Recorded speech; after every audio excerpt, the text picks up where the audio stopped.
For further analysis, joining us from London is Africa analyst Offei Ansah. Jonathan, thanks for joining us. So I note that the RSF has just launched a drone strike, which I think has killed at least one person at the Ethiopian border.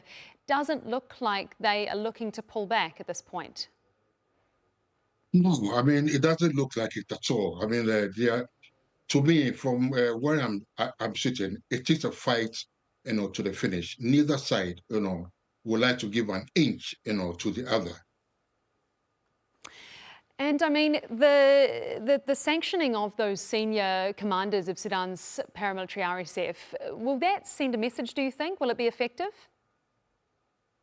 No, it will be effective. I mean, the U.S. imposes sanctions on those Sudan members. It's not going to be effective at all in any way whatsoever, because either side does not receive any support whatsoever from the U.S. Okay, we know that the UAE, is reported to be supporting the RSF, whilst the army is being supported by Sudan and other countries. So that imposition of the sanctions, will have little or no effect whatsoever.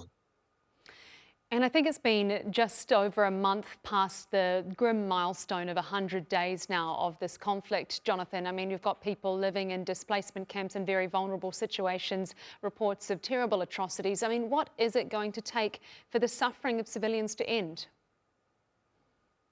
So what needs to be done, is for both sides at least to agree. Because I remember at the beginning of the war, there were some periods of temporary truce, that facilitated the creation of humanitarian corridors. Okay, so if this could be replicated, to allow for humanitarian aid, to be sent or to reach those caught up in the war, the civilians caught up in the war.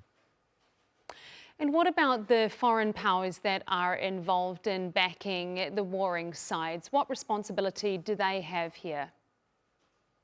Well, they have huge responsibilities. Number one, in my opinion, they should withdraw support. I mean, if they are not ready to go to the negotiating table, to work out, an end to the war, to work out a lasting ceasefire, right? Then they should start, they should consider withdrawing support to either side. I mean, like I said earlier on, UAE is reportedly supplying arms and other stuff to the RSF, whereas Egypt and other countries are supporting the national army.